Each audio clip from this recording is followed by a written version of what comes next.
Hallo und herzlich willkommen hier bei SRA TV Test Drive. Ich bin Ersinjian und ich freue mich, dass ihr da seid. Im heutigen Video schauen wir uns Pedale aus Spanien an. Ja, wir sind international. Und zwar von der Firma SimRacing Pro, auch gekürzt SRP. Die Pedale sind pneumatisch, also nicht hydraulisch, sondern pneumatisch. Die erste Version von diesen Pedalen wurde schon bei Boosted Media und auch bei SimRacing Garage getestet. Ich habe jetzt hier aber die verbesserte Version. Es sind Kleinigkeiten, aber die auch durchaus ihren Sinn ergeben. Ja, wir werden sehen, ob die was taugen und ob ich eine Empfehlung ausgeben kann. Jetzt heißt es wieder mal, holt euch was zu trinken, was zu knabbern und macht es euch bequem. Denn jetzt beginnt Test Drive.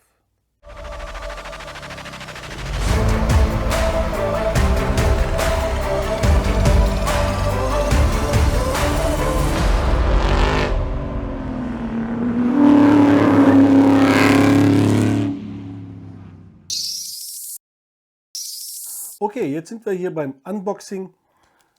Wie ihr seht, habe ich hier zwei Pakete erhalten. Und kurz mal was zu SRP. Der Geschäftsführer, der David, sagte mir, das ist ein Ein-Mann-Betrieb. Ja, ich fand es echt interessant. Die ganzen Pedale stellt er selber her. Und er meinte, er ist selber ein Simracer und hat angefangen, Pedalerien, die er hat, Hardware, immer wieder so ein bisschen umzubauen. Da mal eine Verbesserung, hier mal eine Verbesserung. Und irgendwann meinte er, hat er sich gedacht, okay, jetzt baue ich mir selber welche. Und zwar so, dass es mir halt gefällt. Ja, und jetzt stehen sie hier. Er hat jetzt diese Pedale selber entwickelt und auch selber gebaut. Echt hochachtungsvoll, muss ich sagen. Also Hut ab.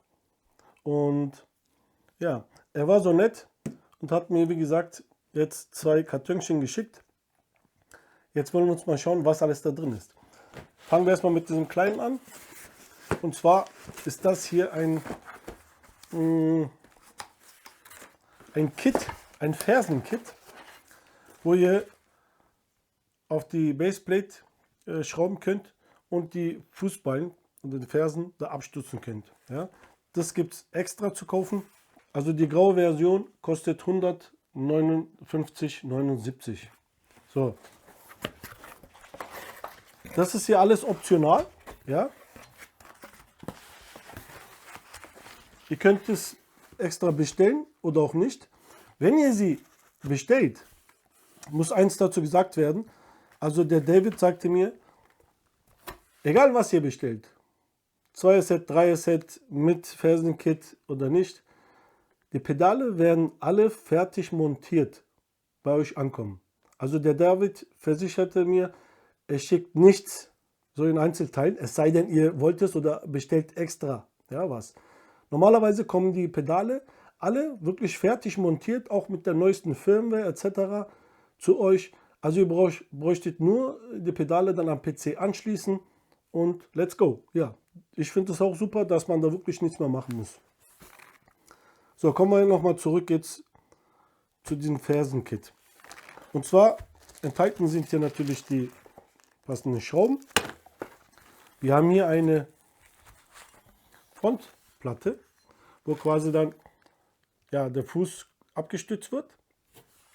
Und wir haben hier drei Platten, die man an die Base ranschraubt. Die dritte, die Breite, braucht man nur, wenn man einen Zweier-Pedal-Set hat. Wir haben hier ein Dreier-Set, den brauchen wir nicht. Wir haben hier nur ein Zweier-Set. Aber wir packen erst, Dreier-Set, sorry. Wir packen erstmal alles aus. Wie gesagt, das hier brauchen wir nicht. Der mittlere, das lasse ich noch drin. Und nachher können wir noch mal im Detail darüber reden, wenn wir die Pedale komplett hier vor uns zu stehen haben. Okay. So. So, was haben wir da? Also, uns begrüßt erstmal eine Bedienungsanleitung in Form eines Heftchens. Schön, ja, robust. Kann man immer gebrauchen. Schauen wir uns aber nachher nochmal an. Dann seht ihr ein paar SRP-Sticker drauf mit dabei.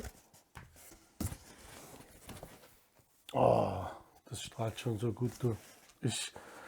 Ich freue mich mal, wenn ich was Schönes auspacken kann. So sind die eingepackt. Ja, also sieht schon schick aus, gell? So, hier an der Seite haben wir erstmal, hier sind Ersatzteile. Schauen wir uns mal schnell mal an, was alles dabei ist. Okay, alles ein bisschen zugeklebt. Also wir haben hier, oh, das war nicht gut. Jetzt ist mir die Verpackung ein bisschen aufgegangen. Okay, hier sind die ganzen Schrauben, Unterlegscheiben etc. Also Befestigungsmaterial. Packen wir auch mal beiseite. Das sieht aus wie das USB-Kabel. Und da fällt echt nichts raus. So gut geklebt alles. So.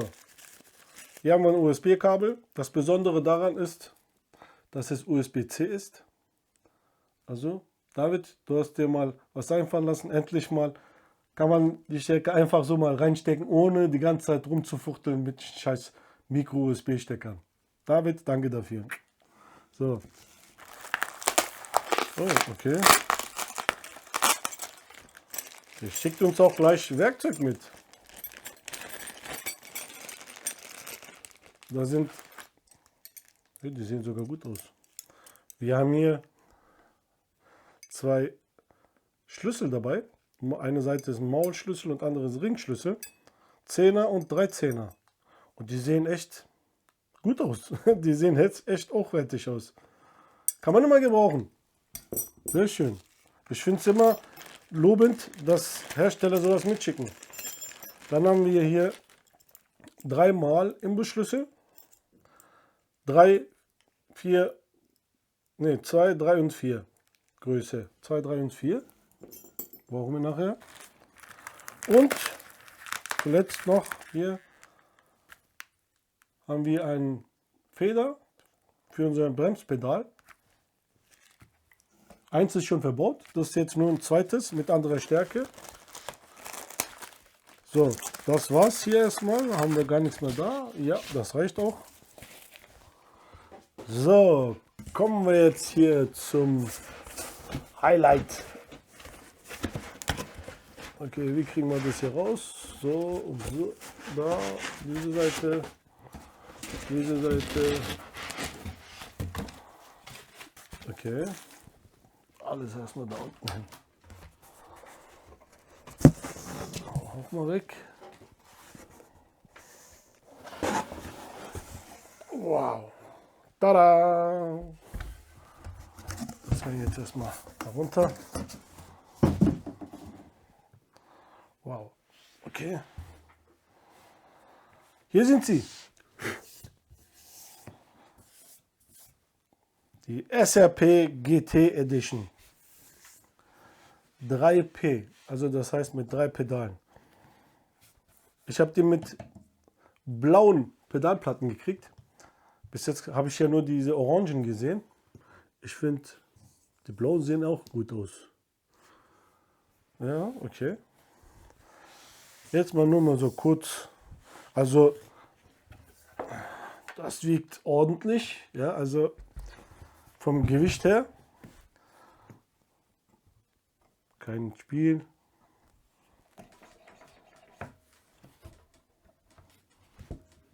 Er fühlt sich gut an. Sieht doch gut aus. Also sieht doch sehr hochwertig aus, muss ich sagen. Das macht schon was her, oder? Was sagt ihr dazu? Also sieht schon schick aus. Wie gesagt, es kommt alles schon fertig montiert zu euch. Und ihr braucht da wirklich nichts zu machen. Und ja, einfach installieren, anschließen und loslegen. Natürlich kalibrieren und dann loslegen. Okay, das war's mit dem Unboxing und wir werden jetzt im Detailview nochmal alles genau anschauen. Die Qualität natürlich und vor allem natürlich die Einstellmöglichkeiten. Okay, also bis gleich. So, jetzt sind wir hier im Detailview und bevor wir anfangen, möchte ich kurz mal euch die Preise mal durchgeben. Es gibt 1, 2, 3, 6 Versionen von diesen Pedalen. Wieso 6? Es gibt erstmal das hier, diese grau-silberne Version. Dann gibt es das komplett in schwarz, was auch richtig geil aussieht. Und von beiden jeweils gibt es dieses Dreier-Set, also 3 Pedal-Set, 3P. Dann gibt es einen 2P, das heißt ohne Kupplungspedal, Bremspedal ist ein bisschen versetzt. Und dann gibt es noch einen F1 Edition. Dann auch nur mit Gas- und Bremspedal, mit aber anderen Platten. Und das jeweils natürlich, wie gesagt, auch in schwarz. Also fangen wir mal mit dem 3P an, in Silbergrau. Der kostet aktuell 1089 Euro. Ja, so wie er da steht. Aber nun mit den orangenen Platten. Die Farben hier, die kosten extra. Ich glaube 35 Euro, glaube ich, pro Farbe. Für Orange bezahlt ihr keinen Aufpreis. Alles andere, das gibt es in Rot, in Blau, wie ihr sehen könnt, in Grün, Silber und Schwarz. Es kostet, also wenn ihr eine andere Farbe wollt, außer Orange, müsst ihr jedes Mal 30,25 Euro extra bezahlen. So, wie gesagt, Silbergrau 1089 Euro. Und wenn ihr zum Beispiel gleich dazu diese Fersenkit bestellt, wie gesagt, diese Fersenkit kostet 159,79. Kriegt ihr natürlich aber auch schon alles vormontiert und also braucht ihr nicht selber nicht zu machen. So, Silbergrau, 3 Pedalset, 1089 Euro. Dann gucken wir mal. Das in schwarz, komplett, kostet 1197,90. Dann gibt es den Silber in, also 2 Pedalset, 855,47. Das gleiche gibt es dann auch, wie gesagt, in schwarz. Der kostet 919,60. Dann F1-Version. Die kosten in Silbergrau 822,80 Euro und in schwarz 907,50 Euro. Wir haben jetzt, wie gesagt, die Pedale so bekommen, so zusammengebaut. Jetzt muss ich überlegen, wo wir anfangen. Fangen wir erstmal Arbeitsprinzip. Diese Pedale arbeiten pneumatisch. Das heißt Luft bzw. mit Gas. Es ist eigentlich dieselbe Wirkungsweise wie hydraulische Bremsen, also mit einer Flüssigkeit. Es geht wieder darum, etwas zusammenzudrücken und dadurch halt Druck zu erzeugen. Hydraulisch funktioniert mit Öl, pneumatisch mit Luft oder Gas, weil Gas wieder andere Eigenschaften hat. Je nachdem, was hier besser passt, wird bevorzugt. Also, pneumatisch. Okay, jetzt schauen wir uns mal an. Es ist hier ein pneumatischer Zylinder, was von SRP selber gebaut ist, beziehungsweise für SRP gebaut, weil hier überall SRP draufsteht. Auch die Drucksensoren sind auch für SRP oder von SRP gemacht. Also Spezialanfertigung auf jeden Fall. So, wie gesagt, die bestehen alles was hier so glänzt, ist Edelstahl. Der Rest ist alles aus Aluminium gefertigt. 5 Achsen CNC gefertigt, also auch wirklich letzte Technik. Okay, kommen wir wieder zurück. Funktionsprinzip. Wie ihr seht, haben wir hier, das ist bei allen gleich, haben wir einen Zylinder, das mit Gas gefüllt ist. Hier am Ende ist ein Drucksensor verbaut. Wenn wir jetzt hier unseren Pedal betätigen, hier ist natürlich auch ein Kolben drin, das sich bewegt. Ich schätze mal, ist auch eine Feder für die Rückstellung drin verbaut. Wenn wir jetzt den Pedal betätigen, pressen wir die Luft, die da drin ist, oder das Gas, je nachdem, also gasförmig auf jeden Fall, wird zusammengedrückt, ja, durch diese Kompression erhöht sich ja der Druck immer mehr, je weiter wir reindrücken. Und dieser Sensor misst den entstehenden Druck und gibt es an den Controller weiter. Und das ist eigentlich das Arbeitsprinzip. Mehr ist daran eigentlich nicht zu erklären. Wie gesagt, Gas wird zusammengedrückt. Durch das Zusammendrücken, durch Zusammenstauchen entsteht natürlich Druck, erhöht sich der Druck und dieser Druck wird hier gemessen und der Druck wird weitergegeben an den Controller und der Controller sagt oder erkennt anhand des Drucks, wo wir oder welche Pedalstellung wir gerade haben. Das ist die Funktionsweise von der pneumatischen Pedalerie. Okay, dann kommen wir mal zu den Einstellmöglichkeiten. Wir fangen mal mit dem Gaspedal an, würde ich sagen, ganz einfach. Wir haben jetzt hier, wenn man hier die Schraube löst, ihr seht es ja hier an der Seite, können wir den Kolben quasi oder den Winkel hier verändern. Also nach oben, nach unten. Und hier ist ja wieder, wie ihr wisst, Hebelgesetz in Wirkung. Das heißt, je länger unser Hebelarm, umso leichter lässt sich das hereindrücken. Je kürzer unser Hebelarm, umso schwieriger lässt es sich dann hereindrücken.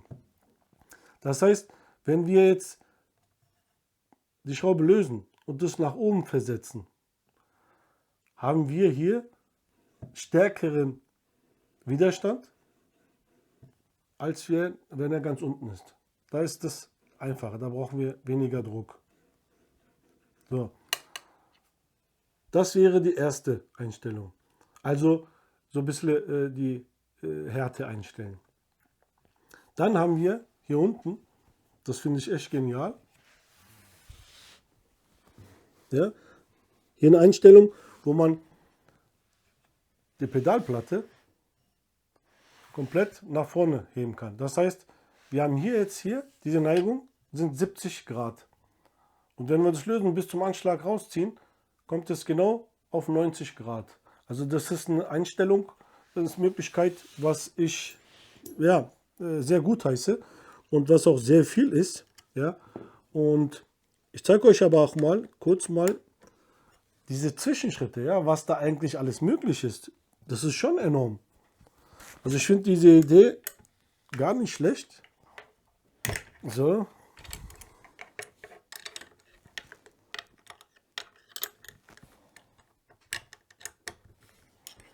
So, die zweite Schraube.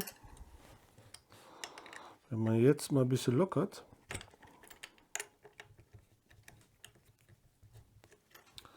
Ja, will immer noch nicht ganz. Müssen wir noch ein bisschen weiter. So. Jetzt. Wie gesagt, wir haben jetzt hier die 70 Grad. Wenn wir das jetzt so bis zum Anschlag rausziehen und festmachen, wie ihr seht, haben wir genau 90 Grad Winkel. Ja, das ist enorm, was da jetzt so verstellbar ist. Und wenn man jetzt die Zwischenschritte beachtet, ja, guck mal, ihr könnt wirklich verschiedene Positionen, ja, festmachen, wie ihr es möchtet. Und ich finde das einfach genial, wie viel da möglich ist. Nur mit 2 Schrauben.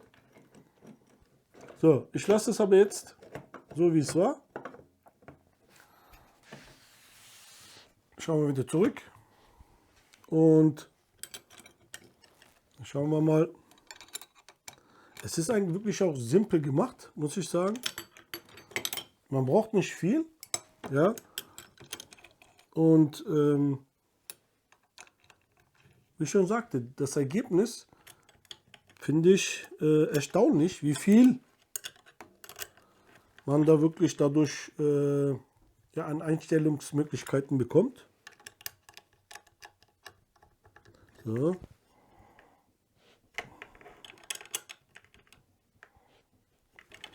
Wieder festziehen, damit während der Fahrt sich nichts lösen kann.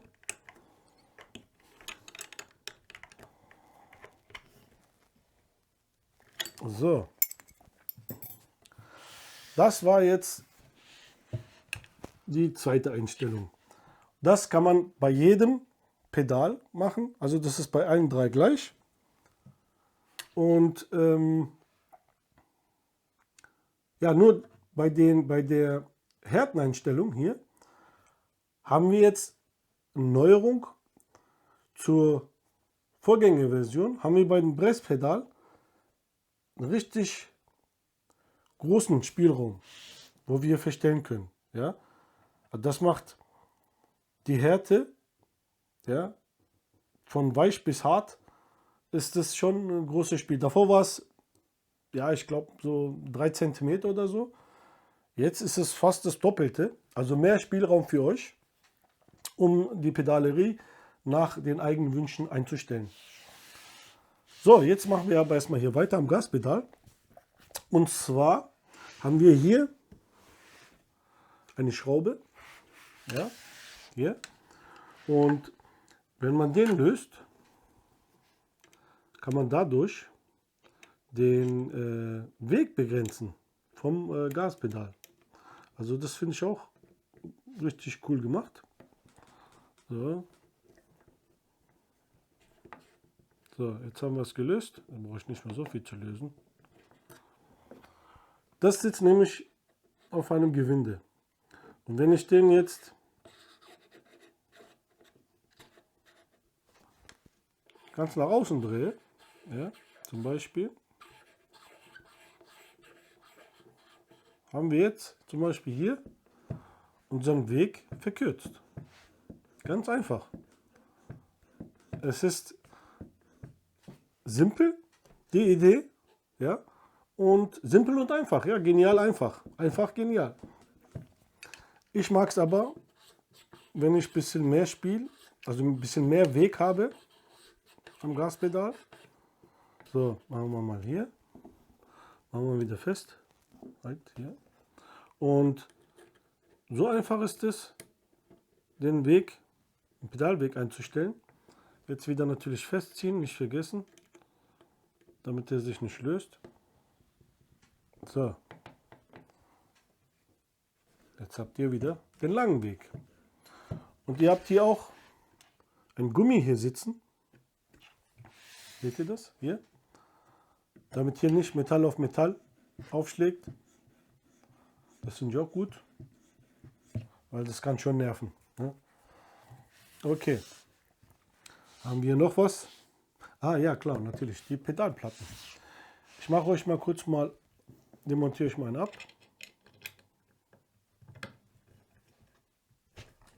So. Ihr habt bei den Pedalplatten 9 verschiedene Positionen, die ihr einstellen könnt. Ich mache den mal ab. Das ist wie gesagt bei allen Pedalen gleich. Also da gibt es keine Unterschiede. So. Also die Pedalplatten, also ihr seht, das ist echt super verarbeitet. Also wie die ganze Pedalerie auch. Echt, sieht schick aus. Sehr schön. Gefällt mir. So. Ihr seht jetzt hier, wo ist mein? Ja. Ihr seht jetzt hier 9 Bohrungen. Oben und unten. Ja, das ist, ihr könnt jetzt quasi mit, wir waren jetzt genau mittig. Ihr könnt zur Seite, nach links, hoch, runter, in der Mitte hoch, runter und zur Seite nach rechts und hoch, runter. Also ihr habt wirklich 9 Positionen, verschiedene Positionen, wie ihr eure Pedalplatte, ja, so befestigen könnt. Ich finde das auch super, dass man so viele Einstellmöglichkeiten hat. Und ob man es benutzt, spielt ja keine Rolle. Hauptsache man hat es. Okay, so, Hier noch etwas, was, ich habe ja gesagt, es ist die verbesserte Version zum Vorgänger. Das, was, wie gesagt, Boosted Media und auch Sim Racing Garage getestet haben, das war noch die erste Version. Eines der Verbesserungen hier, wenn ihr hier unten seht, wir haben jetzt hier eine Schraube, was davor nicht war. Und unten ist jetzt hier ein Gummi reingeklebt, was wieder verhindert, dass Metall auf Metall schlägt. Man hat hier die Konstruktion geändert. Das heißt, die Arme und komplett auch diese unteren Befestigungen wurden komplett überarbeitet und sind auch neu, das sind jetzt die neuen Versionen. Das heißt, man hat hier jetzt an den Seiten neue Lager eingebaut und hier die Schraube, mit dem wird der Pedalarm auf dem Lager fixiert. Ja? Und bei den Vorgängern gab es so seitliches Spiel, was jetzt hier, wie ihr seht, null existiert, wirklich null. Das ist eines der Hauptverbesserungen gegenüber der ersten Version. Und ja, es ist wirklich super gelungen. Also da wackelt nichts. Ja? Sogar wenn man es eingedrückt ist, da wackelt nichts. Also da wird auch hier super gemacht. Das haben wir, wie gesagt, auf allen dreien. Und wenn ihr jetzt natürlich Pedale bestellt, kriegt ihr natürlich die neueste Version. Das ist klar. So, okay. Was haben wir hier noch? Okay, das habe ich euch erklärt. Das haben wir durch. Okay, das war es hier eigentlich schon beim Gaspedal. Wenn wir jetzt zum Bremspedal kommen, wenn ich schon mal dabei bin, kann ich ja hier eigentlich das Blatt auch abmachen, damit man ein bisschen besser durchgucken kann. So. Nur für euch. Was ich nicht mache, ne, für euch, das ist hier. Service, das gibt's doch gar nicht. Also ihr merkt, ich mache keine Cuts oder sonst was. Ich mache wirklich so nach und nach, so wie ihr es auch machen würdet. Und ja, so seht ihr auch die Arbeitsschritte nacheinander. Wie gesagt, das ist echt die Qualität. Astrein. Astrein. Wie ihr sehen könnt, habt ihr auch hier wieder die jeweils neuen Gewinde, neuen Löcher, wo ihr die Pedalplatte komplett verschieben könnt. Hier genau das gleiche, wie gesagt, die ist nur länger. Hier. Ihr könnt wieder die Platte komplett raushebeln, ja, nach Wünschen einstellen. Hier habt ihr nur ein bisschen mehr Weg wie beim Gaspedal, was ich auch gut heiße. Und jetzt gleich von hier kann man es vielleicht besser sehen. Jetzt sieht man hier kann man ja, ich muss ja aufmachen, weil ich euch ja da was zeigen möchte. Wenn wir jetzt nämlich beim Bremspedal, ja, dann zeige ich euch erstmal, was ich heute vorhin mit dem Gaspedal meinte. Wenn ihr jetzt das gelöst habt, kann man, wie ihr sehen könnt, kann man jetzt den Winkel hier komplett verändern, je nach Wunsch. Entweder ganz nach oben, ganz nach unten, je nachdem. Und wenn ihr den Winkel verändert, ändert ihr damit die Kraft, die ihr braucht, um die Feder oder besser gesagt den Kolben hineinzudrücken. Das könnt ihr dann nach Wunsch, nach Belieben einstellen. Aber ich möchte jetzt euch auch was anderes mal zeigen. Und zwar die Feder, die wir haben. Wie wir die Feder austauschen können. Ups. Okay, das können wir jetzt. Hier aufpassen, ihr habt auf beiden Seiten eine Unterlegscheibe. Ja. Ihr seht auch, das ist alles wirklich super verarbeitet. Ja, also. So. Wenn wir jetzt nämlich die Feder wechseln wollen, dann müssen wir hier, können wir einfach den Imbusschlüssel nehmen, und hier mal gegenhalten, ja, damit wir den Kugelkopf hier aufdrehen können. Wenn ihr den jetzt aufgeschraubt habt, und hier seht ihr auch wieder Qualität, da sind diese Lager, was da drin sind, das ist schöne Gleitlager, die muss man nicht schmieren, die sind selbstschmierend, ja. Auch wieder die Qualität, die merkt ihr wirklich an jeder Ecke hier. So, jetzt haben wir hier den Deckel, den wir abnehmen müssen. So. Hier habt ihr auch schon die Feder. Wir gucken uns mal die Feder an. Die ist ja etwas leichter als wie die Ersatzfeder. Jetzt ist die Frage, nein, ich lasse es so, ich lasse es original. Irgendwas muss sich der David dabei gedacht haben, dass er den leichteren da eingebaut hat. So, wie ihr sehen könnt, haben wir jetzt hier eine Mutter. Ja? Diese Mutter könnt ihr verstellen. Ich verstehe es jetzt nicht, ich will es halt original lassen. Wenn ihr sie herausdreht, dann habt ihr einen längeren Pedalweg, als wie wenn ihr sie reindreht.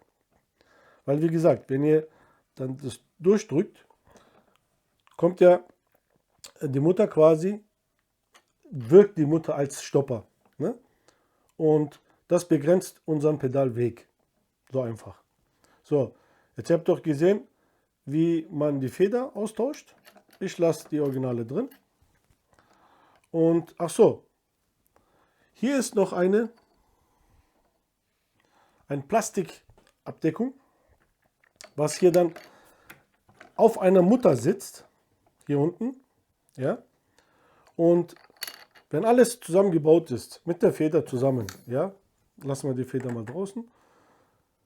Damit ändern wir die Vorspannung der Feder. Wie machen wir das? Und zwar, wie ihr sehen könnt, ist unten hier eine Nut, wo die Mutter genau reinpasst. Ja, ich weiß nicht, ob man das sieht, da. Und wir machen eigentlich nichts weiter, wie hier oben die Mutter hochzudrehen. Und wenn wir die Mutter dann zum Beispiel hier mit der Kappe hochdrehen, andersrum, da passt es natürlich nicht. Das kann man per Hand machen, da braucht man kein Werkzeug. Wie ihr sehen könnt, schrauben wir dadurch die Mutter samt dem Cover hier hoch und dadurch erzeugen wir hier einen Gegendruck. Das heißt, wir erhöhen die Vorspannung der Feder. Und wenn wir, ihr seht, die Mutter ist jetzt höher gekommen. Ne? So, wir drehen das jetzt wieder zurück, so wie es war. Dadurch entspannen wir natürlich die Feder und die Vorspannung ist geringer. So, die Feder wieder einsetzen, die Kappe, obere Kappe wieder drauf. So, und das war's schon. Unser Kugelgelenk hier nochmal rauf. So, wieder einfach, könnt ihr wieder einfach Imbusschlüssel nehmen. Vorsicht, nicht irgendwo beschädigen. So, jetzt ist das hier wieder fest. Und jetzt können wir schon den Rest wieder einsetzen. Wir nehmen unsere Schraube wieder mit einer Unterlegscheibe. Drücken jetzt beim Einbau den Kolben ein bisschen rein, dass ein bisschen Entlastung hier oben ist, und schieben dann die Schraube durch. Auf der anderen Seite haben wir jetzt wieder eine Unterlegscheibe und unsere Mutter. So. Und das war's eigentlich. Jetzt gucke ich gerade mal, ob ich die Einstellungen noch habe vom vorher, dass ich wieder dieselbe Stelle habe. Okay, ich mache mal so ein bisschen mittig, so, nicht ganz mittig, aber ja, so, sollte genügen. Und dann wieder zusammenziehen, festziehen. Und das war dann auch wieder die Einstellung für den Pedalweg. und Federaustausch und Federvorspannung. Jetzt haben wir eigentlich alle Einstellungen gleich mit einem Dreh durch. So, ich ziehe nochmal die Schrauben mal überall mal fest, wenn wir schon dabei sind. Okay, das war's, was den Bremspedal betrifft. Da sind wir auch an den Einstellungen jetzt überall durch. Ich muss dazu sagen, ich weiß nicht, bei Boosted Media oder so haben die gar nicht gezeigt, dass man den Pedalweg beim Bremspedal auch feststellen kann. Aber kann sein, dass sie es vergessen haben. Ich hatte es nur vermisst gehabt. Wollte ich euch nochmal erwähnen. So, okay. Jetzt kommen wir. Kommen wir mal zum Kupplungspedal. Die Einstellungen. Hier ist wie gehabt. Ja, beim Bremspedal, beim Gaspedal ist alles gleich, alles identisch. Da brauche ich euch nicht zu zeigen. Was hier, wenn ihr hier beim Kupplungspedal den Pedalweg ändern wollt, dann hat sich hier der David auch wieder was Feines einfallen lassen. Und zwar, wenn ihr hier mal hinschaut zu der Halterung hier, ihr seht, die eine Seite hat einen 90 Grad Winkel und die andere eher mehr. Das heißt, wenn ihr einen kürzeren Pedalweg wollt, schraubt es hier ab, schraubt es unten ab, ihr dreht es einmal um 180 Grad. Das heißt, dann kommt diese 90 Grad Seite nach innen und wie ihr schon seht, das heißt, diese Achse hier verrutscht dann nach vorne. Und dadurch habt ihr dann kleineren, kürzeren Pedalweg. Okay, jetzt seht ihr hier diese große Plastikabdeckung. Einige fragen sich bestimmt, hey, was ist da? Was ist da versteckt? Gut, ich zeige es euch. Es ist ja nicht so schwer. Ne? Also, wir nehmen dafür erstmal wieder,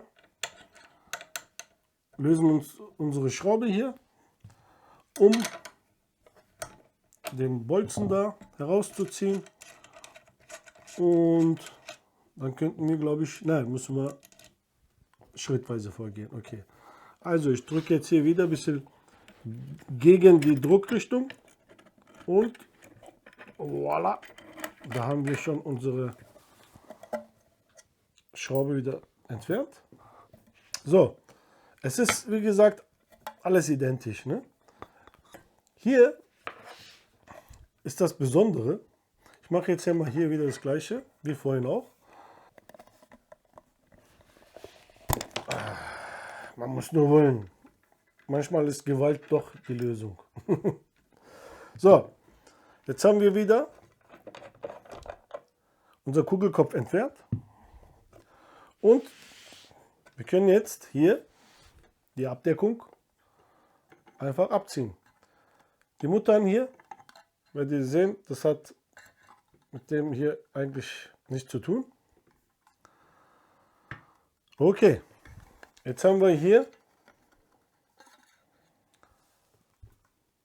eine Feder, ja, hier oben, und die steckt hier auf der Führungsschiene, die dann hier durch ein Plastik durchgeführt wird.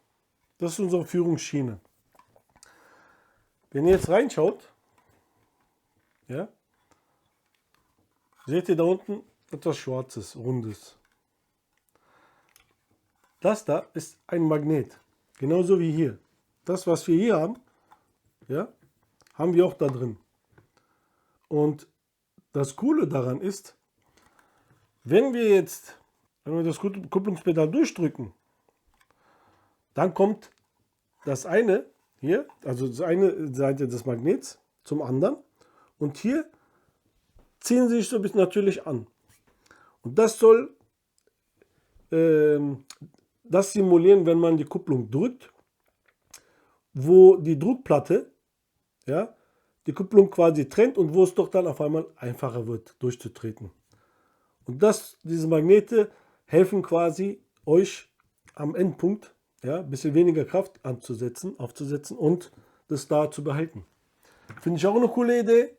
Ist auch beklebt, damit wie gesagt nicht Metall auf Metall anstößt. Und daher auch wieder, sowas habe ich auch bei keinem anderen gesehen. Also der lässt sich schon was einfallen, gell, der David. Der hat schon coole Ideen, muss ich sagen. Also, jetzt nehmen wir wieder alles zurück. Wir müssen darauf achten, dass die Führungsschiene hier genau da reinpasst ins Loch. Und die Schraube natürlich da durchgeht. So. Das hakt natürlich wegen den Gewinden hier, muss man aufpassen. Jetzt schrauben wir unser Kugelkopf wieder an. Das hält eigentlich dann hier eigentlich alles schön zusammen. Sollen wir wieder mal festziehen hier. Ups, das war natürlich nicht so dolle.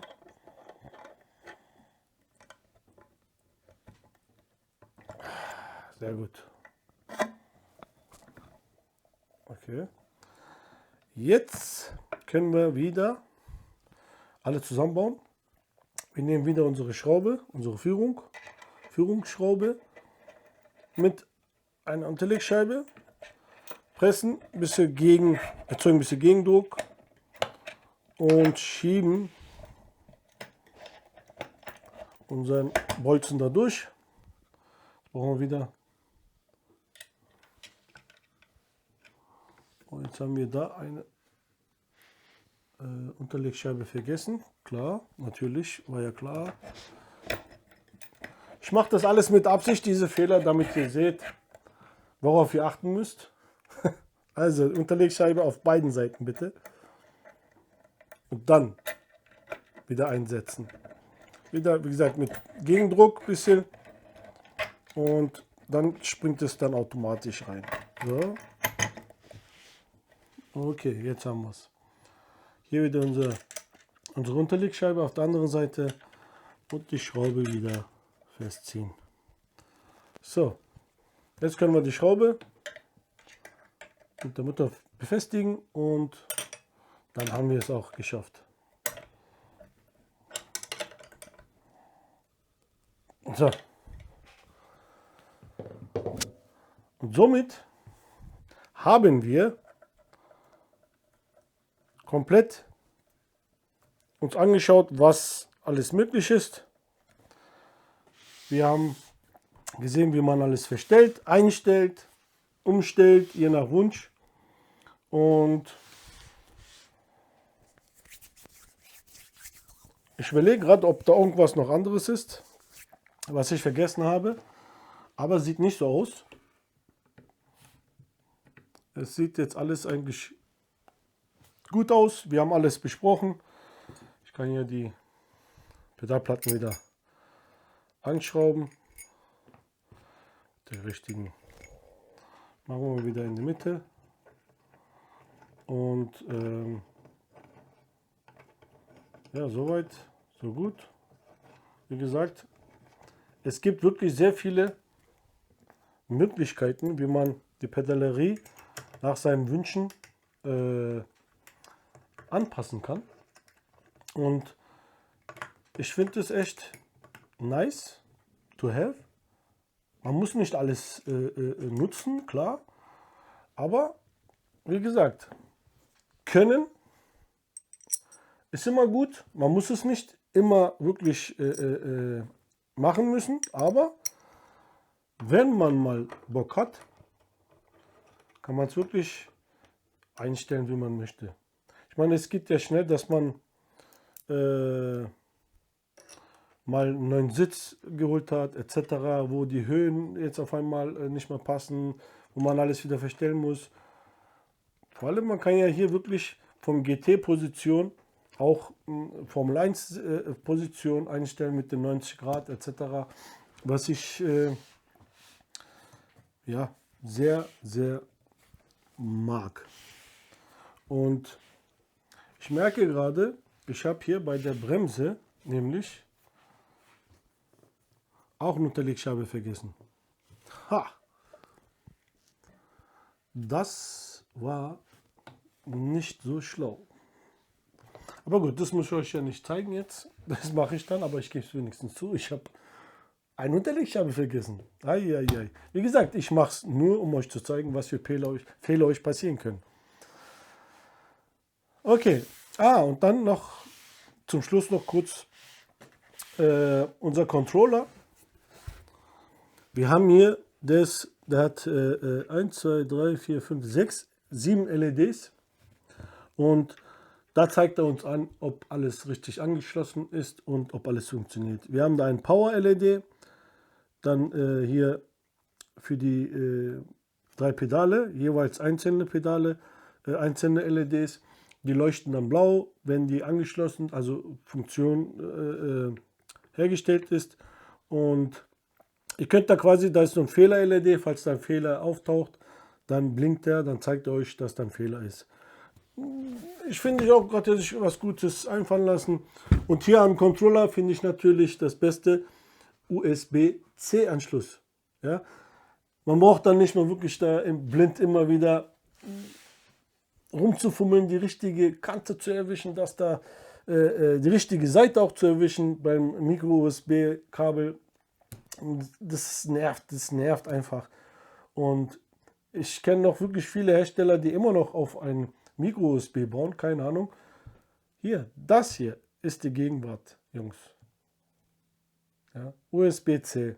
Ja, das ist egal, welche Seite man reinsteckt und das passt. Okay, das war's hier beim Detail-View und ich melde mich, wenn... wartet mal. Wir haben doch irgendwas vergessen, oder? Ja. Wieso sagt ihr nichts? Wieso sagt ihr nichts? Und zwar haben wir doch noch unseren Fersenkit. Könnt ihr euch daran erinnern, oder? Ja. Und zwar, also das kommt nur mal als grob hier. Die 2 Halterungen kommen hier hin und dann wird die Fersenhalterung so festgeschraubt. Ihr könnt es dann hin und her schieben, also nicht so weit, aber ja doch, ihr könnt variieren, wie weit ihr das hin und her schieben könnt. Hier der Clou an der Sache ist, der David hat sich auch hier wieder was einfallen lassen. Ihr seht ja hier 2 Kerben. Die Halterung an der Seite haben auch solche Kerben. Ja? Wie ihr sehen könnt, ist die Halterung hier, die Winkel auf beiden Seiten sind unterschiedlich. Hier ist der steiler und hier ist er etwas flacher. So, das heißt, wenn ich jetzt die Platte hier flacher machen möchte, nehme ich natürlich die Seite, wo es flacher ist. So einfach. Ne? So, okay. Wie ihr es montieren müsst, ist auch wieder simpel. Diese Kerbe hier passt nur auf eine Seite. Das heißt, die flachere Seite, ja, jetzt muss ich mal selber schauen. Zum Beispiel, wenn ich den so tue, passt der nicht. Die Kerben fluchten nicht. Aber wenn ich den so rum montiere, dann fluchten die Kerben. Das heißt, dann so ist es dann richtig. Da seht ihr auch, hier habe ich jetzt, wenn ich hier so montiere, habt ihr einen flachen Winkel hier. Wenn ich aber jetzt die steileren nehme, wie gesagt, der passt dann hier auch nicht, dann muss ich den einmal umändern. Jetzt fluchtet hier nämlich unten auch die Kerbe wieder. Und so haben wir einen steileren, hier, steileren Winkel. Ich würde sagen, wir machen mal hier die flachere. Dann nehmen wir mal unsere Schrauben hier. So. Ihr seht hier einmal den Flachkopf und normale Imbusschraube. Und wir haben hier so Plastikuntersetzer. Wir nehmen jetzt hier diese Flachkopf, nehmen halt dieses Loch, wenn wir gucken, das kommt genau zu diesen Löchern. Wir wollten ja die flachere Version. Gucken wir nochmal, überprüfen wir mal. Halt, das war die falsche Sicht. Überprüfen nochmal die Kerbe, ob die passt. Jawohl, sie passt. Und dann nehmen wir genau diese Seite. Dann passt es auch. So. Der kommt da so hin und der andere wieder gucken. Die flachere Seite. Dann nehmen wir wieder unsere hier Flachkopf. So. Einfach festziehen.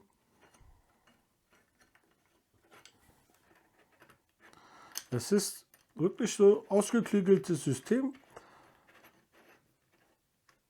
Man muss auf diese Idee erstmal kommen. Ja, und ihr könnt hier jetzt einfach eine Platte hinschrauben und das würde seinen Zweck auch so ein bisschen erfüllen. Aber der David hat sich da echt wieder was einfallen lassen und ja, wieder verschiedene Einstellmöglichkeiten. Vor allem, ihr könnt, wie gesagt, egal welche Pedalerie ihr habt, ob es jetzt die 2er-Variante ist, die 3er-Variante, durch diese Arme hier, was ihr habt, könnt ihr sie bei beiden montieren. Jetzt können wir das so festschrauben, wie wir wollen. Ihr könnt, das sind ja 2 Schrauben, ihr könnt auswählen, wie weit ihr gehen könnt. Ihr könnt hier wirklich bis zum Anschlag oder halt, wenn ihr wollt, ja, also raus. Machen wir mal daran. Nehmen wir unsere Schrauben. Montieren das mit den 2 Schrauben. Machen das fest. Und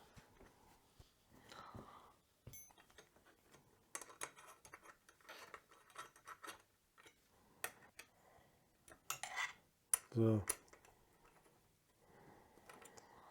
So. Damit haben wir wieder hier alles durch. So sieht es dann aus. Ihr könnt dann, wie gesagt, den Fuß da abstützen. Finde ich gut. Und ja, dann würde ich sagen, wie gesagt, jetzt ist es soweit. Jetzt werde ich die Pedalerie. Nein, ich kann immer noch nicht installieren. Wisst ihr warum? Jetzt habe ich hier doch was vergessen. Guck mal, eine Neuerung im Vergleich zur ersten Version ist dieser schöne SRP-Schriftzug. Ja, es ist wirklich schön, das ist eingearbeitet, ja, und eingraviert und dann ja, beschichtet. Sehr schön. Das gab es bei der ersten Version auch nicht. Okay, aber jetzt ist es soweit. Also ich werde jetzt die Pedalerie an meinem Rig montieren und dann schauen wir uns die Software an. Dann tun wir die Pedalerie kalibrieren und dann fahren wir mal ein bisschen damit rum, testen wir mal, machen wir einen Testdrive. Okay?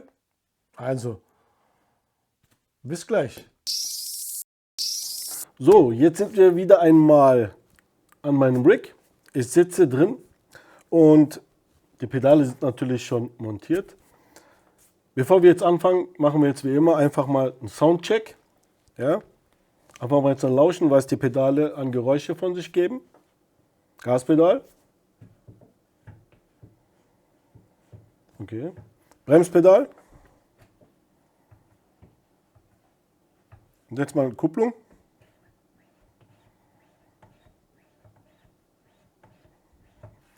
Also alles schön ruhig. Dann würde ich sagen, schauen wir uns jetzt mal die Software an und mal gucken, was für Einstellungsmöglichkeiten es dort gibt. Und dann tun wir auch die Pedale kalibrieren. Ja? Also dann legen wir mal los. Dann zeige ich euch mal jetzt hier, nämlich an der Software.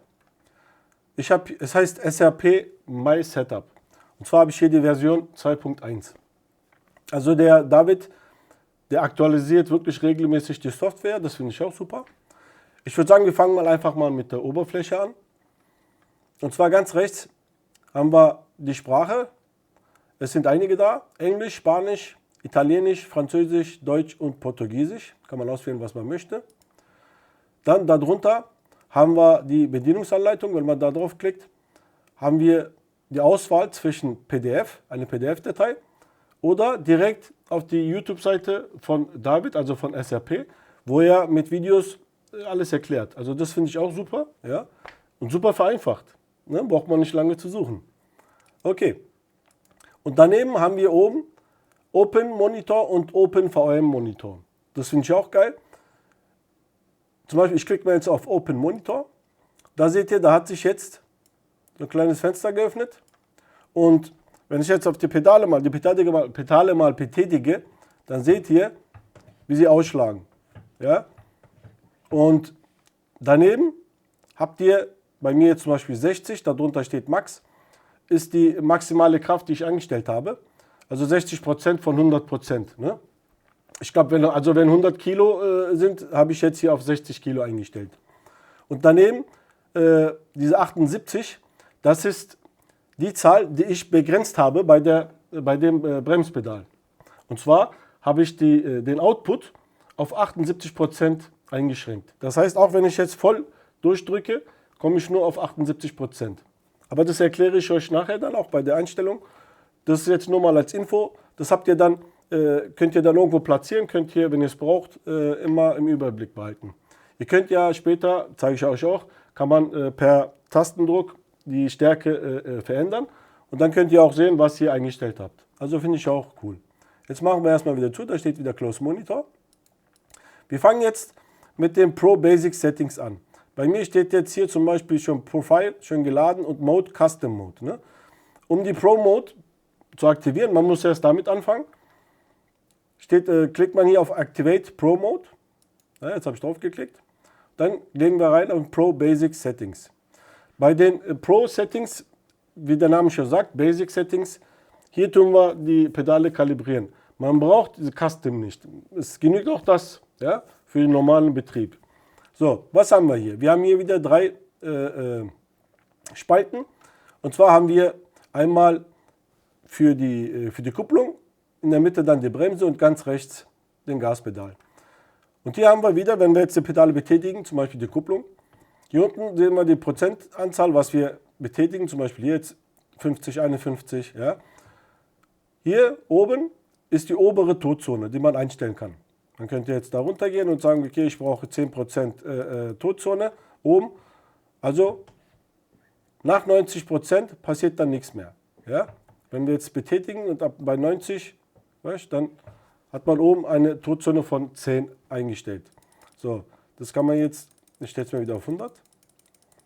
Dann haben wir natürlich unten auch wieder eine Todzone, die man einstellen kann. Ja, bei der Kupplung braucht man das nicht. Man kann jetzt sagen, okay, 10%, keine Ahnung, machen wir mal 10. Genau das Gleiche. Dann drücke ich also bis 10% passiert erstmal nichts und danach erst. Ja? Man hat halt dieses Spiel am Pedal und je nachdem, wenn man möchte, beim Kupplungspedal, ja gut, macht es vielleicht Sinn, den oberen Todpunkt halt runterzusetzen, damit man den Pedal beim Kuppeln nicht komplett durchtreten muss. Ja? Dann braucht man, wenn man zum Beispiel nur bis 50 macht, ja, und dann kann man auch das runterschieben. Nee, man muss hier runtergehen. Dann gehen wir mal auf 50 runter. Und vielleicht kann man auch direkt eingeben. Ne, passiert nichts. So. Wenn wir jetzt auf 50% zum Beispiel sagen, okay, ich will halt schnell kuppeln. Ja. Wenn ich jetzt zum Beispiel kupple, brauche ich nur die Hälfte des Weges zu drücken, damit es 100% hat.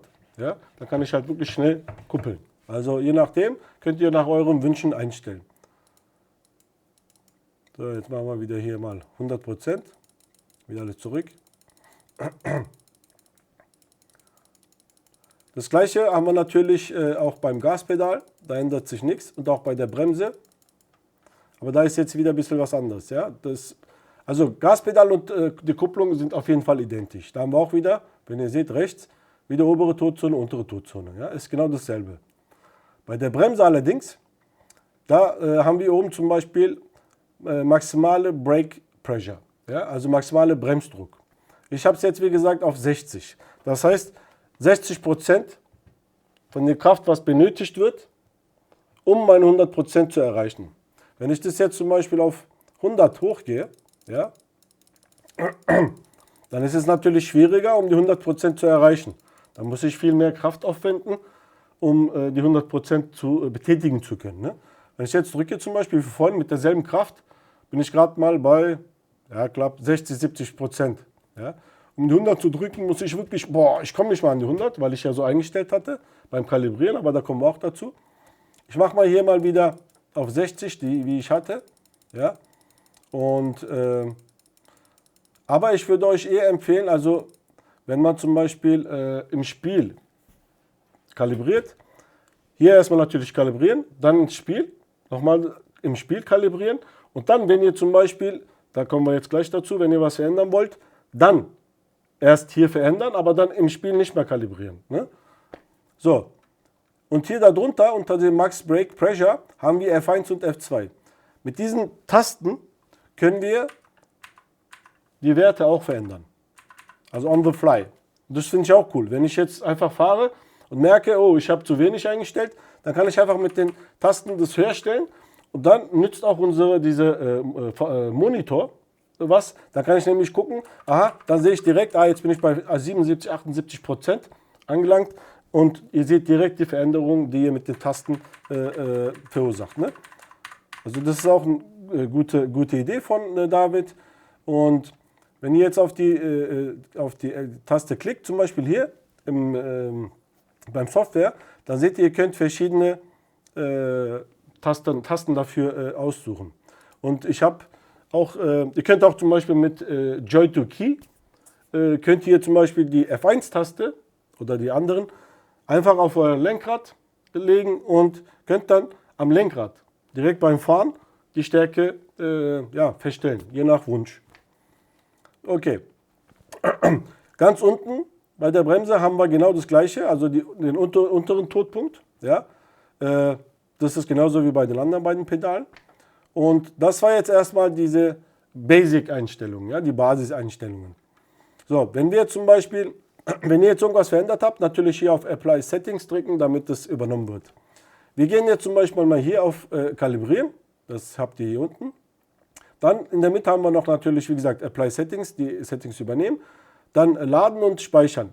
Man kann halt das Profil dann speichern. Oder halt gespeicherte natürlich laden. So, jetzt gehen wir auf Kalibrieren. Und das ist auch ganz simpel gehalten. Da steht ja zum Beispiel, press the accelerator to the maximum, hold it and press next. Also, Gaspedal durchdrücken, halten, auf Next drücken, klicken und dann wieder loslassen. Das gleiche jetzt mit der Bremse. Mit der Bremse ist jetzt Folgendes.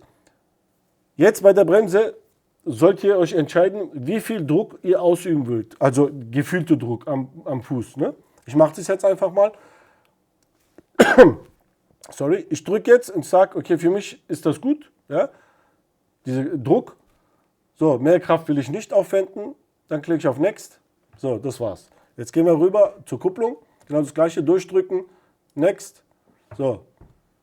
Calibrated pedal. Check the calibration. Now you can save or calibrate again. Okay, jetzt haben wir kalibriert. Jetzt können wir hier auf Save klicken, damit wir alles das speichern. So, jetzt ist es gespeichert. Jetzt haben wir alles so. Ne? Jetzt seht ihr hier, ist die Zahl auf 77 gesprungen. Das heißt, ich hatte ja vorhin auf 60 eingestellt. Jetzt, durch den Druck, was ich ausgeübt habe, habe ich mit meinem Gefühl 77% ausgesucht. Ja? Okay, das lasse ich jetzt. Das kann man, wie gesagt, jetzt ändern. Ich könnte jetzt einfach mit F1, F2 wieder zurück. Ja? Wieder auf das, was ich hatte, zum Beispiel auf 60. Ja? Okay. Das war es jetzt, was die Basic-Einstellungen betraf. Okay?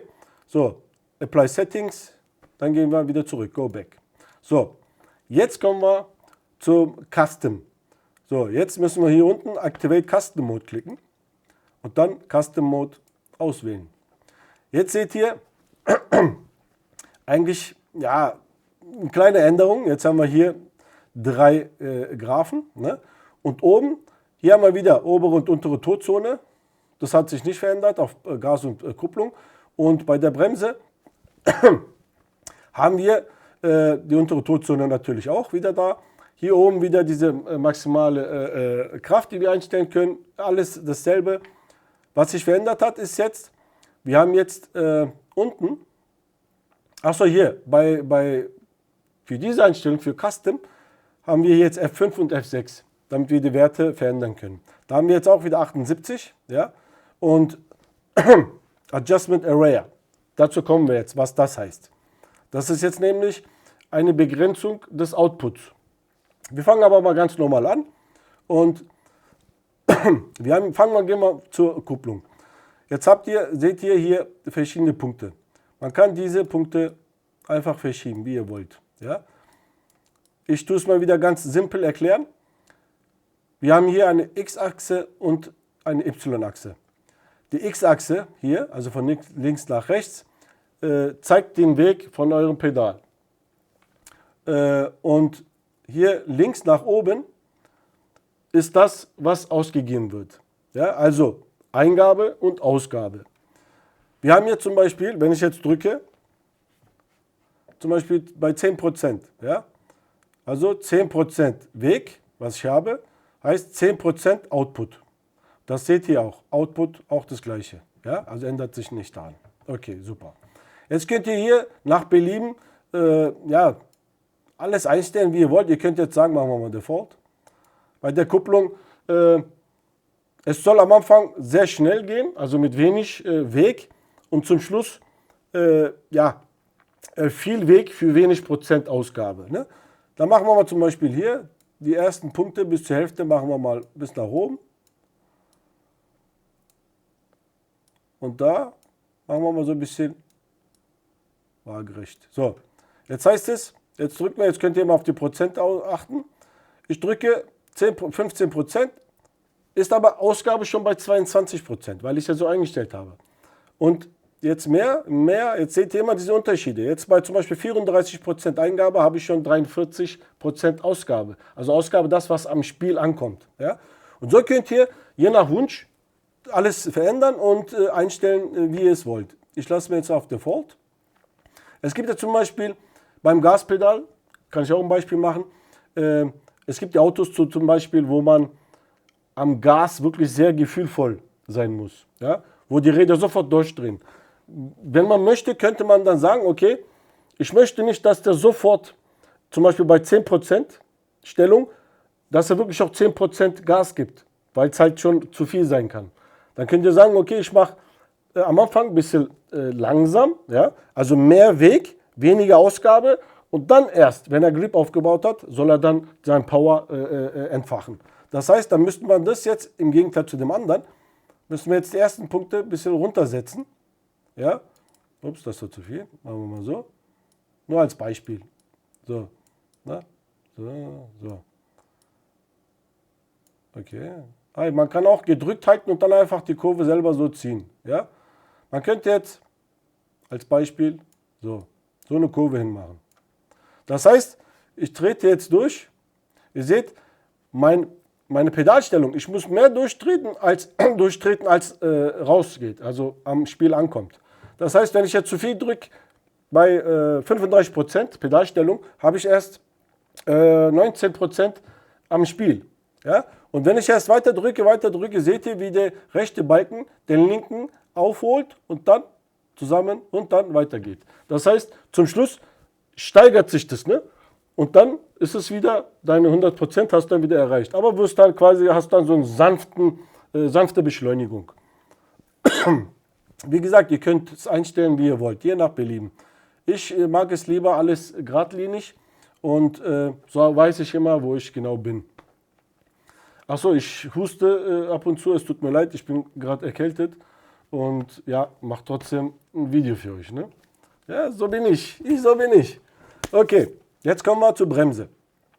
Jetzt hatten wir ja diese maximale Kraft, das kennen wir ja schon. Und wir haben jetzt zum Beispiel hier eine Adjustment Area. Das heißt, wir können jetzt hier den Output begrenzen. Ihr seht jetzt hier zum Beispiel die Balken. Ich habe hier jetzt, bei Out ist dann so ein Cut. Wenn ich jetzt 100% am Pedal drücke, habe ich, guck mal, hier habt ihr jetzt 100% Pedalweg, aber nur 78% Ausgang, also was am Spiel ankommt. Wieso habe ich das so eingestellt? Das war für meinen Porsche Cup. Jeder, der den Porsche Cup gefahren ist, weiß, wenn du mal zu viel bremst, blockieren sofort die Räder und du fährst geradeaus. Und ich habe jetzt mal probehalber mal eingegeben, 78%. Kurz davor quasi, wo die Räder anfangen zu blockieren. Das heißt, wenn ich jetzt auf 100% gehe, bin ich nicht am Maximum, was das Auto eigentlich bremsen könnte.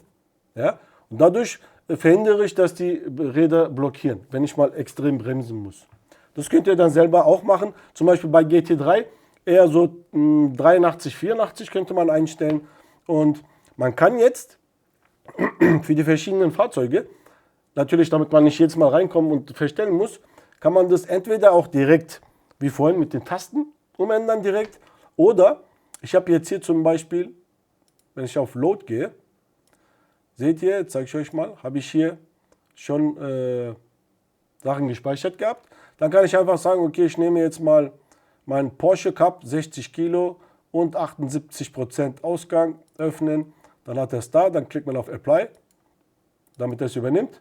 Jetzt hat er es übernommen. Und dann hätte ich jetzt so, wie gesagt, meine 78% für meinen Porsche Cup.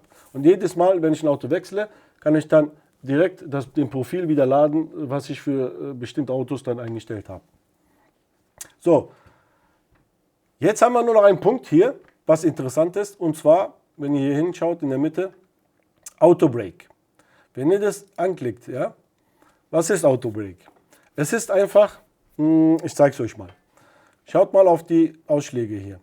Wenn ich jetzt mein Kupplungspedal durchtrete und 3 Sekunden lang halte, schaut mir jetzt auf dem Bremspedal, hopp, habt ihr gesehen? Schaut mal nochmal. Also ich trete jetzt auf die Kupplung 3 Sekunden lang und dann schaut auf die Balken von Bremspedal. 1, 2, 3. Hopp. Es ist nämlich so, das soll eine Hilfestellung sein beim Starten. Das heißt, wenn ich beim Starten die Kupplung durchtrete und die Bremse loslasse, um Gas zu geben, ja, um bereit zu stehen, damit der Wagen nicht wegrollt, hat der David sowas eingebaut, dass der von alleine bremst. Sobald man dann Gas gibt, ja, hopp, ist es weg. Ja, das löst sich dann von alleine. Ich habe da aber leider etwas festgestellt. Und zwar, wenn ich das einschalte, ich habe es mal probiert, und wenn ich während der Fahrt, zum Beispiel kann sein, dass jemand Benzin sparen will, die Kupplung durchtritt und während der Fahrt, wo es noch so rollt, auch da wird leider nach 3 Sekunden gebremst. Ja, dann habt ihr eine Vollbremsung und ja, das wollen wir nicht. Ich habe deshalb den David angeschrieben und habe das Problem geschildert und der hat sofort reagiert, was ich auch super fand. Hat mir wirklich innerhalb von einer Stunde oder so geantwortet und hat schon daran jetzt rumgebastelt. Und der arbeitet jetzt daran. Wir haben jetzt ein bisschen diskutiert, was man da machen könnte. Ich glaube, im nächsten Update wird er dann sowas bringen wie Kupplung und Bremse gleichzeitig für eine bestimmte Zeit drücken. Oder die Kupplung 100% und die Bremse 25%, irgendwie sowas wird er einbauen. War noch nicht 100%ig fest, was bis zu diesem Video hier. Also der wird es auf jeden Fall verändern. Ich mache deshalb erstmal hier diese Auto Brake weg. Und ich habe David auch vorgeschlagen, dass man auch für die Kupplung sowas einbauen könnte, wie jetzt bei der Bremse mit dieser Begrenzung auf bestimmte Prozent. Zum Beispiel beim Porsche Cup wieder. Ja. Ihr kennt ja dieses System mit dem Dual Clutch, also mit der Doppelkupplung. So könnte man zum Beispiel bei der Kupplung, wenn man auch sowas hätte, die Begrenzung, beim Porsche Cup sind es glaube ich 48% oder so, dann könnte man hier 48% einstellen. Beim Start könnte ich, wenn ich jetzt durchdrücke, hätte ich nur diese 48% maximal. Und bei iRacing zum Beispiel kann man ja extra eine zweite Kupplung belegen auf einen Knopf, mit einem Knopf. Und wenn ich dann diesen Knopf drücke, der ist 100%. Ja? Und beim Start könnte ich dann also hier per Knopf 100% Kupplung durchtreten, dann mein Pedal durchtreten, dann wäre ich da bei 48. Und beim Start, wenn ich dann einfach Kupplung loslasse beim Gas geben, meinen Knopf, dann springt es sofort auf diese 48. Da kann ich schön anfahren und dann meinen Fuß vom Pedal nehmen und dann habt ihr super perfekten Start. Klappt auch nicht immer, aber da habt ihr halt das, was die meisten jetzt am Lenkrad haben, mit dem Dual Clutch, habt ihr so die Möglichkeit dann auch. Ich habe ihm auch geschrieben, er meinte auch, ist eine gute Idee. Er muss jetzt aber gucken, wann er das jetzt rausbringen kann. Wegen der Autobremse wollte er jetzt die neue Version nicht nochmal verschieben. Aber bei der nächsten, glaube ich, wird dann da auch was kommen. Also da haben wir auch schon, wie gesagt, was abgemacht und schön, dass der auch so schnell reagiert. So, das war's mit der Software. Wir haben jetzt unsere Pedale kalibriert und ja, dann können wir eigentlich direkt auf die Strecke und unsere Testfahrt ablegen. So, jetzt sind wir soweit. Ich sitze natürlich wieder in meinem Porsche Cup. Wir fahren eine Runde Nordschleife und zwar Touristenfahrt. Wir von der SRA TV haben natürlich wieder die ganze Strecke für eine Runde nur für uns gebucht. Also, dann wollen wir mal. Zündung an. Dann gucken wir mal, wie die Pedale sich anfühlen. Viel Spaß beim Zuschauen.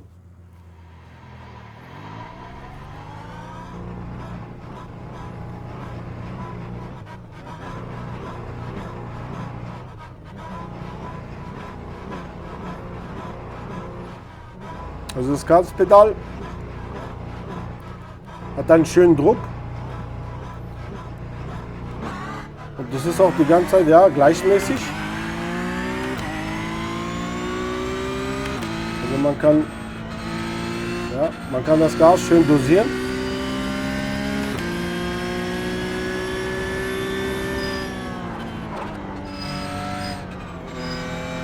Jetzt haben wir die Bremse bei 78% ja, gecuttet. Und wenn wir jetzt zum Beispiel bremsen, ich kann schon fest drücken und der blockiert nicht so einfach. Der blockiert trotzdem, aber nicht so einfach wie ja, wenn es auf 100% wäre. Ne? Jetzt blockiert es trotzdem, weil die Räder ja auch, die Reifen auch ziemlich kalt sind.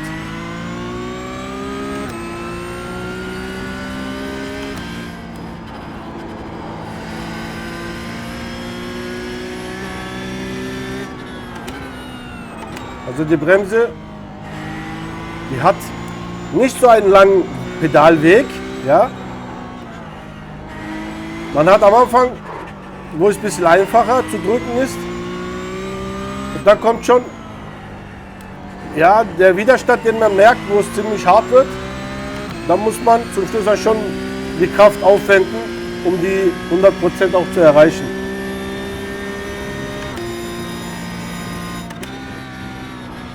Also für die, die keine langen Wege mögen am Bremspedal, die werden sich bestimmt freuen. Es ist kurz und knackig. Und dieser Weg, den wir haben, der reicht völlig aus, um dieses Gefühl zu bekommen, ne, wo sich das Pedal befindet.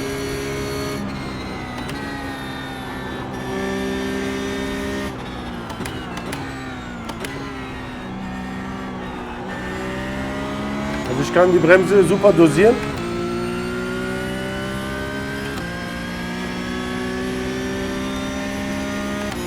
Ich musste jetzt aber, bei diesen Pedalen, bin ich die Pedale schon ein paar Runden gefahren.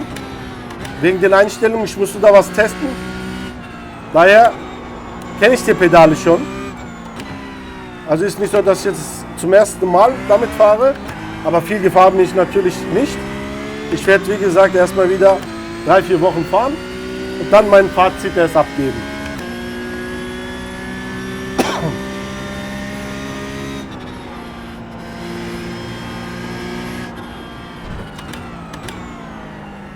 Aber die Bremse, ich schwöre es euch, also ihr könnt den richtig schön dosieren.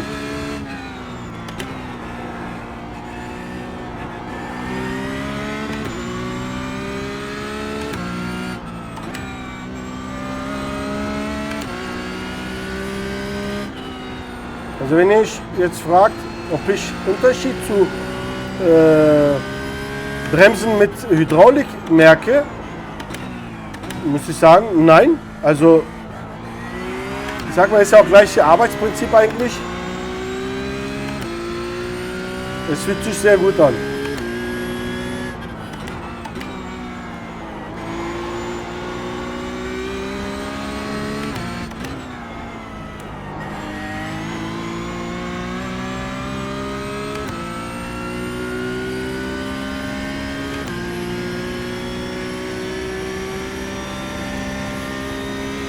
meine, die Pedale sind eigentlich auch immer so Geschmackssache. Ne? Einer mag zum Beispiel, mag es steinhart, wenn die Bremse steinhart ist. Der andere, wie ich zum Beispiel, ich mag ein bisschen Weg, ja, und nicht so hart. Und wie gesagt, es gibt verschiedene Geschmäcker und es ist auch gut so. Aber es ist dann natürlich immer schwierig, ja, es für jeden passend zu machen. Ne? Man muss halt schon so einen Mittelweg finden.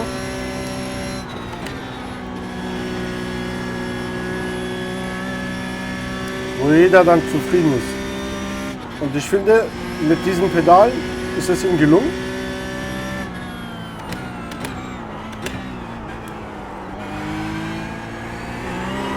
Oh, und schon machen wir einen Ausflug wieder. Jetzt gucken wir mal, ob wir das ohne Schaden wieder hinkriegen. Ja, Alter, super gedreht. Ja. Kein Schaden. Juhu.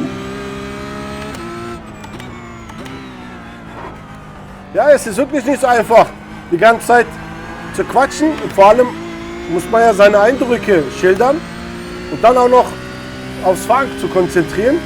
Vor allem hier jetzt auf der Nordschleife mit dem Porsche Cup ist es echt schwierig.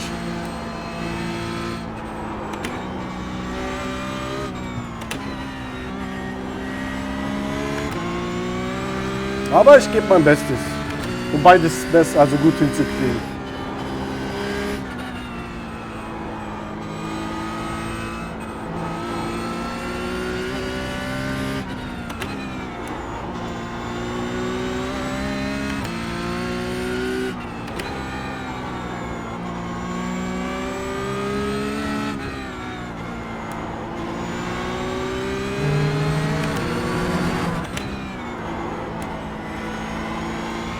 Also man weiß wirklich die ganze Zeit, ob es jetzt Bremspedal ist oder jetzt das Gaspedal. Man weiß immer, was man macht.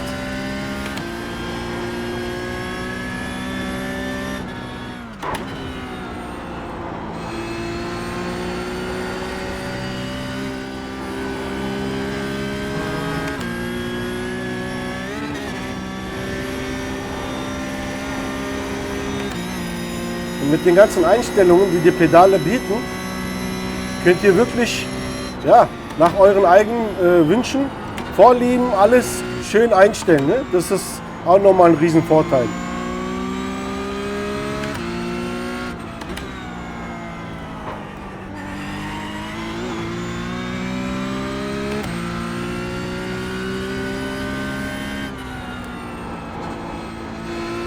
Ich denke, viele von euch werden mit diesen Pedalen sofort zurechtkommen. Also ich sehe da keine Probleme.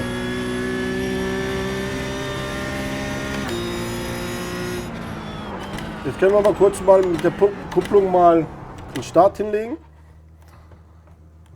Ja, ich versuche jetzt mal so ein bisschen zur Mitte. Gas.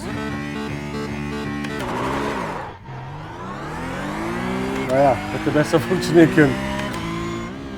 Aber die Kupplung, die ist echt butterweich, also die ist jetzt nicht hart eingestellt. Und ja, eigentlich, doch, es gefällt mir. Es ist wirklich, man hat einen Widerstand, klar, und es ist aber nicht so extrem stark. Ja, und ich finde es auch gut so, damit wir, wenn man jemand zum Beispiel viel schalten tut und noch Haarschaltung fährt, ja, ist es nicht so anstrengend. Das ist natürlich auch wieder Geschmackssache. Ne? Der eine mag es hart, der andere weich. Ja, jetzt sind wir wieder wirklich am Ende hier von unserem Testdrive. Das ging aber schnell, gell? Trotz meines kurzen Ausflugs hat es trotzdem Spaß gemacht. Also die Pedale gefallen mir echt. Die sind ja sehr gut. Man hat die ganze Zeit auch wirklich dieses Gefühl an den Füßen, was man da gerade macht. Ja?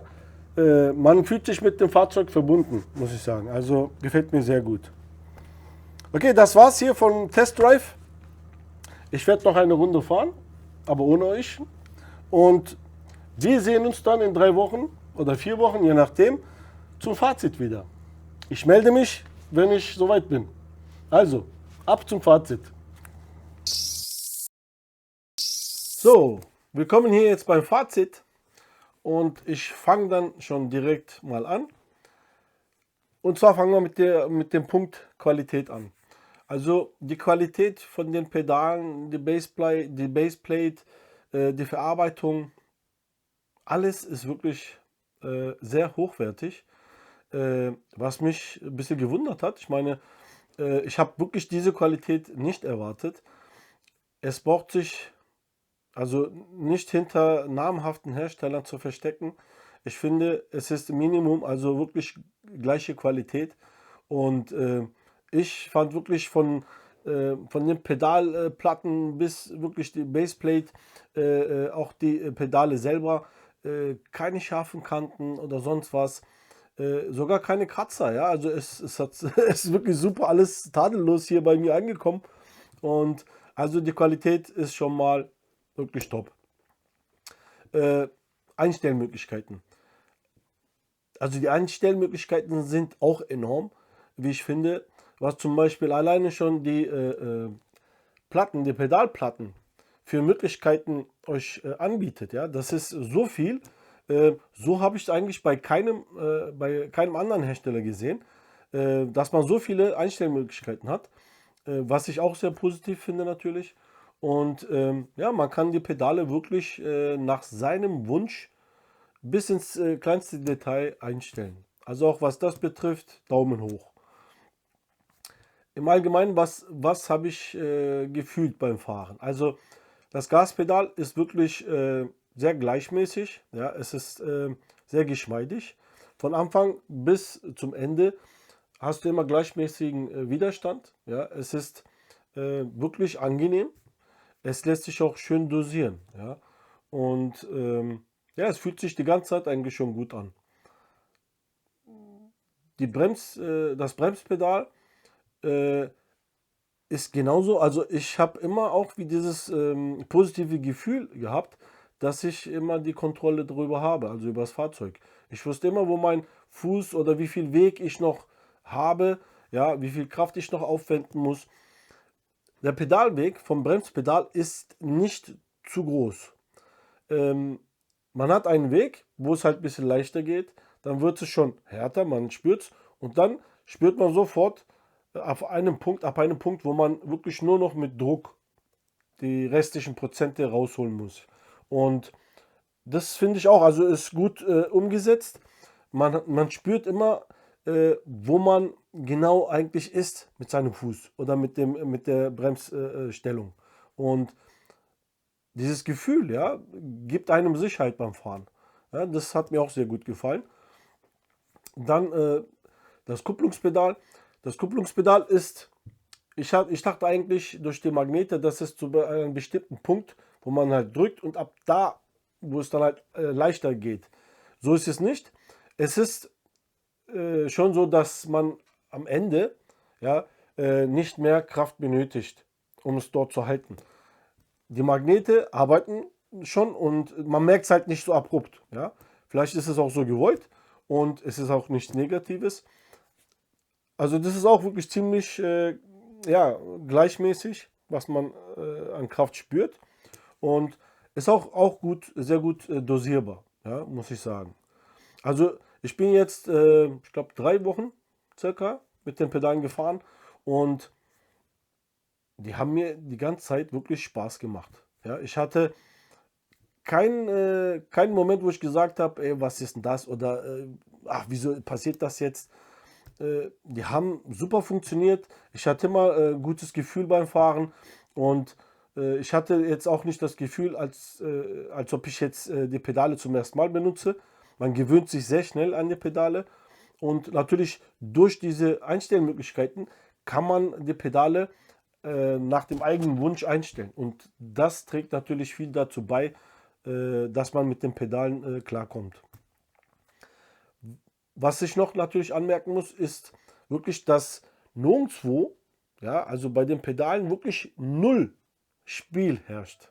Ich, ich übertreibe jetzt wirklich nicht. null. Also die Verbesserung, die der David gemacht hat, da ist wirklich null Spiel. Das habe ich bis jetzt auch noch bei keinem Pedalset gesehen. Also das Beste, was ich bis jetzt gesehen hatte, war bei Simagic, glaube ich, aber die hatten immer noch so ein bisschen, aber trotzdem kein Spiel, aber ein bisschen hast du gemerkt. Bei dem spürst du gar nichts. Also das ist schon krass, ja. Und ja, das Komplettpaket, ja, auch die Geräuschkulisse zum Beispiel, ja, die geben keine nervigen Geräusche von sich, die sind immer schön ruhig. Klar, ein bisschen was hörst du, ist ja klar, es sind ja bewegliche Teile, aber die halten sich so in Grenzen, dass man es gar nicht mitkriegt. Ja, das ist auch wirklich sehr positiv. Ja, im Großen und Ganzen kann ich die Pedale auch wirklich jedem empfehlen. Und vor allem, weil auch die Software auch wirklich gut ist. Man hat auch dort viele Einstellmöglichkeiten. Und daran gefällt mir auch zum Beispiel, dass der David immer wieder schnelle Updates bringt. Und der reagiert auch zum Beispiel wie auf mich, wo ich dann halt vorgeschlagen hatte, mit der Autobremse das zu ändern. Er ist wie gesagt schon dabei. Oder ob er nicht auch für die Kupplung so eine Output-Begrenzung bringen kann. Das will er auch versuchen dann umzusetzen. Also wie ihr seht, er reagiert super, er hört dann auch auf die Leute und das finde ich auch nochmal top. Preis-Leistung, muss ich sagen, finde ich das auch sehr gut. Ja, also für den Preis, was da ausgesprochen wurde, kriegt ihr wirklich Pedale in einer super Qualität. Ja, mehr kann ich dazu nicht sagen. Also ich empfehle euch die Pedale auf jeden Fall. Und wenn ihr jetzt die Pedale kaufen möchtet, habe ich jetzt auch was für euch ausgehandelt. Unten in der Beschreibung habe ich einen Link, einen Affiliate-Link. Da unterstützt ihr mich, wenn ihr darüber den Shop besucht und was kauft. Aber ich habe euch auch einen Rabatt ausgehandelt. Und zwar bekommt ihr 5% Rabatt auf euren Einkauf, wenn ihr den Rabattcode SRP-Testdrive, alles groß geschrieben, eingibt, bekommt ihr für euren Einkauf 5% Rabatt. Ja, das haben wir jetzt ausgehandelt. Ja, das war es auch schon wieder mal. Und ich hoffe, dieses Video hat euch gefallen. Und ihr wisst ja, wenn euch dieses Video gefallen hat, dann lasst doch bitte ein Like da. Und wenn ihr es noch nicht getan habt, dann abonniert bitte diesen Kanal. Und wenn ihr auf die Glocke klickt, verpasst ihr auch keine weiteren Videos. Da zum Beispiel kommen unter anderem als nächstes Pedale von Racewerk, die S1 Pro mit neuer Baseplate. Und später kommt auch wieder von Racewerk die neue Handbremse. Kommt auch in einem extra Video. Dann kommt von SRP diese Converted Kit, wo ihr die Pedale hängend einbauen könnt. Da kommt auch nochmal ein Video drüber, wie ich das umbaue. Und ja, irgendwann kommt noch ein von VNM, eine Handbremse. Also ihr seht, da sind schon interessante Videos dabei. Also wie gesagt, abonnieren, liken und auf die Glocke klicken, damit ihr diese Videos dann auch nicht verpasst. Das war's dann von mir. Ich wünsche euch noch alles Gute und ich hoffe, wir sehen uns im nächsten Video. Ersin out.